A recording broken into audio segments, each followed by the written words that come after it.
আজকে হচ্ছে মায়ের বোধন, আর বোধন হচ্ছে মাকে জাগ্রত করা। আর অনুষ্ঠানটা হবে সন্ধ্যায় 5টা থেকে শুরু হবে। এই বোধনের মধ্যে দিয়ে মাকে আমরা জাগ্রত করব এখানে। আর আগামীকাল হচ্ছে ষষ্ঠী, সকাল 9টা থেকে 11টার ভিতরে ষষ্ঠী মানে মাকে নবদুর্গাকে আমন্ত্রণ জানানো, মাকে সন্ধ্যাবেলায় আমন্ত্রণ এবং অধিবাস করানো। এটাই এই বোধনে মাকে জাগ্রত করতে একটা আনুষ্ঠানিকতা আছে। মাকে বরণ করবে, আমাদের যে ঘট আনুষ্ঠানিকতা সেটা বরণ করবে। আর এটা শেষ হতে রাত প্রায় 10টার মতো বাজবে, সময় লাগবে। আমি গোপাল চক্রবর্তী, বরদেশী কালীমাতা মন্দিরের প্রধান পুরোহিত। পঞ্চমী থেকেই আরম্ভ হয় বোধন। বোধন শব্দের অর্থ মাকে জাগ্রত করা। কেন? দুষ্টের দমন শিষ্টের পালনের জন্য। অকাল বোধন, রাম করেছিল অকাল বোধন পূজা। বছরে 2টা পক্ষ থাকে, একটা হলো উত্তরায়ণ, একটা হলো দক্ষিণায়ন। এখন দক্ষিণায়ন চলছে। মা নিবৃত্ত আছে। মাকে বোধনের মাধ্যমে জাগ্রত করে তারপর পূজা করতে হবে। আগামীকাল ষষ্ঠী এবং আমন্ত্রণ এবং অধিবাস, এই 3টি কাজ করতে হবে। পরের দিন সপ্তমী বিহিতে পূজা আরম্ভ হবে। ধন্যবাদ আরটিভিকে এবং আরটিভির কলাকৌশলী সকলকে ধন্যবাদ। আগামীকাল আমাদের ষষ্ঠী পূজা। ষষ্ঠী পূজার মধ্য দিয়ে মাকে আমন্ত্রণ জানাচ্ছি। আগামীকাল পূজা আরম্ভ হবে। এখন আমার বরদেশ্বরী কালীমাতা মন্দির ও শ্মশান পরিচালনা কমিটির সভাপতি আমি পবন দাস বলছি। সারা দেশবাসীকে জানাই শারদীয় শুভেচ্ছা ও অভিনন্দন। আমরা বিগত দিনের মতন জাঁকজমকপূর্ণভাবেই অনুষ্ঠানাদি করে থাকি এবং করব। এখন আমাদের যা যা প্রয়োজন আমরা সব কিছুই প্রস্তুতি করছি।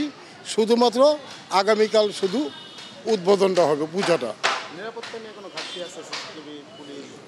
নিরাপত্তার কথা যদি বলেন, নিরাপত্তার যথেষ্ট আছে আমাদের। আপনারা দেখতেছেন এই যে এখানে আইনশৃঙ্খলা রক্ষাকারী বাহিনীর অনেক লোকজন আমাদের এখানে পাঠাইছে। আইনশৃঙ্খলা সম্বন্ধে আমাদের কোনো ধরনের কোনো ত্রুটি রাখে নাই সরকার, সব সহযোগিতা করতেছে। এখানে আনসার আছে, পুলিশ আছে, র্যাব আসছে এবং সেনাবাহিনীও টহলে আছে। তা আমাদের আইনশৃঙ্খলা নিয়ে কোনো চিন্তাভাবনাই নেই। আমরা গোপালদা, আমরা তো জাস্ট সকালবেলা এইটা পুজো মাকে আমন্ত্রণ জানাবো, বোধনের সৃষ্টিটা শুরু করব। সেইটা হয়তো সকাল আনুমানিক 7টার আগে তো হবে না। আমরা বোধন করবো কয়টায়? আসার জন্য আপনাদের অভিনন্দন জানাচ্ছি। আগামীকাল ষষ্ঠীর মধ্য দিয়ে আমাদের মায়ের আগমন শুরু হবে। আজকে মায়ের বোধন, আজকে পঞ্চমী। আমরা পঞ্চমী দিন ব্যাপক আপনার আইনশৃঙ্খলা পরিস্থিতির আগের চেয়ে অনেক ভালো। তারপর আমাদের এই আনসার, র্যাব, বিডিবি, তারপর আপনার পুলিশ বাহিনী, র্যাব, আর্মি বাহিনী সকলে মিলে আমাদেরকে এখানে প্রচুর নিরাপত্তা দিয়ে থাকেন। তারা সবসময় ট্রলে এবং স্ট্রাইকিং ফোর্স হিসাবে আমাদের এই মন্দিরকে বারবার তারা আসেন।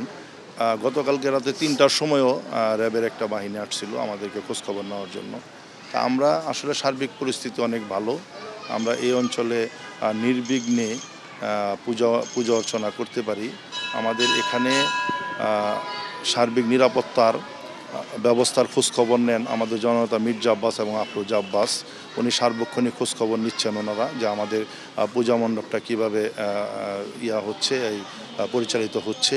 তো আমরা দেশবাসী, এলাকাবাসী এবং এই অঞ্চলের মাটি ও মানুষের নেতা জননেতা মির্জা আব্বাস এবং আফরোজা আব্বাসের পক্ষ থেকে আমরা সব দেশবাসীকে শুভেচ্ছা অভিনন্দন জানাই। আমাদের পর্যাপ্ত পরিমাণ সিসিটিভি থাকে। আমরা এই পুরো সেটে 12টা ক্যামেরা লাগিয়েছি। আর ভলান্টিয়ারের নিরাপত্তা বলতে আমাদের এই মন্দিরকে ঘিরে আমরা 50 জন নিরাপত্তা কর্মী রেখেছি, যারা পালাক্রমে আপনার ডিউটি করবে, যাদের দায়িত্ব পালন করবে।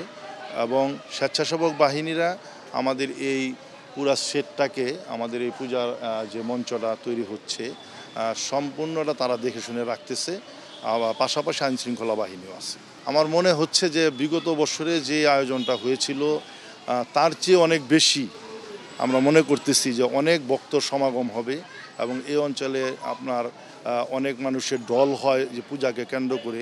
শুধু উৎসবটা আসলে আমরা করি, পূজাটা আমরা করি, কিন্তু উৎসবটা হিন্দু, মুসলিম, বৌদ্ধ, খ্রিস্টান আমরা সবাই একাকার হয়ে উৎসবটা পালন করি। তো আমরা মনে করি যে ধর্ম যার যার, রাষ্ট্র সবার।